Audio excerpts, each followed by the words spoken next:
All right, independent living students, welcome to the How to Deal with Stress and the Coping Skills that come along with dealing with stress presentation lecture. Please make sure to follow along with the presentation lecture as well as answer the embedded questions as we go through the content, and hopefully give you a better understanding of how to deal with stress and how to cope with stress. All right, so let's first start off by defining what stress is. Stress is a physical, mental, or emotional factor that causes bodily or mental tension. So if we are experiencing any causes of bodily or mental tension, chances are it is coming from some form of stress. Now, stress can be experienced in two different forms. One being external, that's from the environment, psychological, or social situations. The other is internal, which could come from things like illness or from a medical procedure. So when it comes to stress and how we can experience stress and sources of stress, we now understand where our stress can come from, which will then will allow us then to be able to manage and cope with the stress we are experiencing. What causes stress in your life? Think about that for a second. What causes, based off the stress definition, what is it that you are involved in or you are experiencing right now in your life that causes stress? If we understand what is causing stress in our life, that will also help us be able to manage and cope with the stress we're dealing with. In order to understand that, let's take a short quiz. Number one, a little stress can be actually good in your life or can be good for you. Do you believe that to be true or false? Think about that. Go ahead and answer that. Question number two, which of these forms of stress can weaken the immune system? Marital conflict, grueling physical labor, job dissatisfaction, or all of the above? Go ahead and think about that question and then select the proper response. Question three. Studies have found that long-lasting emotional stress makes people vulnerable to all of the following conditions except what? Cold and flu, heart disease, peanut allergy, hypertension. So which of these is not going to have an impact on us as a result of stress? Question four. Emotional stress is the primary cause of stomach ulcers. Do you believe that to be true or do you believe that to be false? Okay, so these four questions can have an impact on whether or not we are experiencing stress as well as our understanding of how stress can impact our lives. Let's take a look at a couple more. Question five. Which of the following physical symptoms can be a sign you're overstressed? Lingering back pain, insomnia, meaning the inability to sleep, upset stomach, or all of the above? How about question six?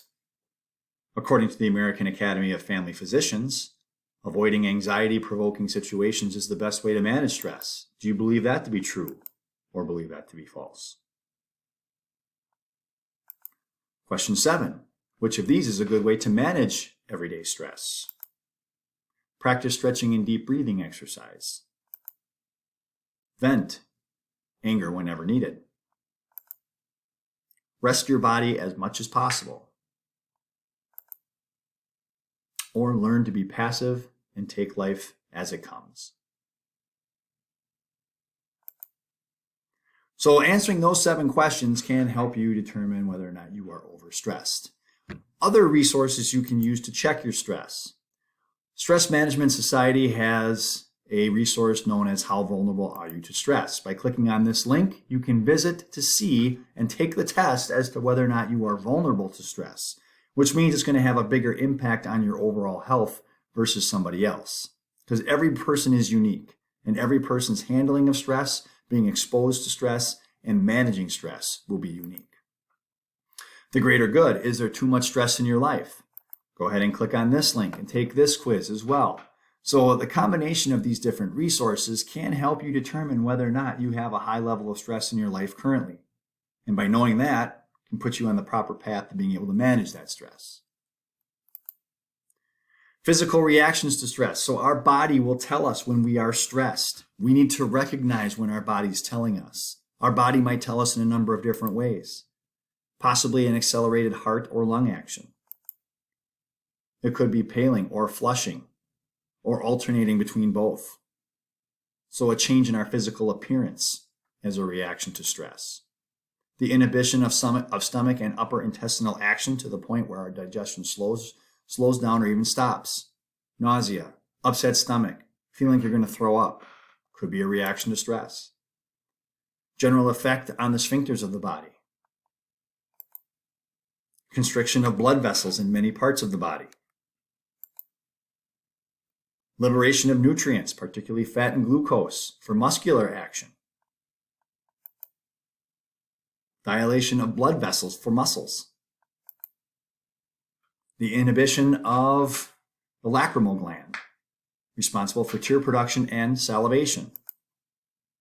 The dilation of pupil. Relaxation of the bladder.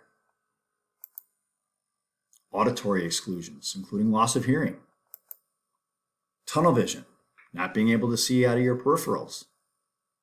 All physical reactions to stress. Be aware of these, understand these, and also be cognizant of the fact that these could be, your body could be using these tactics to tell you that you are overstressed. Disinhibition of spinal reflexes, and even shaking. All could be physical reactions to a high level of stress. Feel free to visit the YouTube video. We will be viewing this in class to see how physical reactions to stress impact our daily lives, as well as how our body tells us when we are overstressed. Now, stress can lead to other medical conditions if it is not managed properly. So stress can cause or influence the course of many medical conditions, including, but not limited to, psychological conditions such as depression and anxiety. Now we're getting into the realm of mental health. Could be influenced by stress. Medical problems can include poor healing, irritable bowel syndrome, high blood pressure, poorly controlled diabetes, and many other conditions. Again, could be a reaction to the body to overstress. Now, what do we do as individuals when we put into play defense mechanisms? The definition of a defense mechanism is a mental process, repression or projection, initiated typically by unconsciously to avoid a conscious conflict or anxiety, which means our body, us as individuals, will not knowingly go into a behavioral act to defend ourselves against stress, whether or not we realize it or not. They are short-term ways of dealing with stress. They will not eliminate it. They will not manage it. They allow you to set aside a certain amount of stress until you're better able to deal with it or cope with it. So defense mechanisms can be healthy as long as we understand when our body is, or us as individuals are putting them into play, so that we can actively deal with our stress later and cope with it correctly. Here's another video that you can use on defense mechanisms to help you understand how that defense mechanisms work, possibly even identify defense mechanisms that you have in place.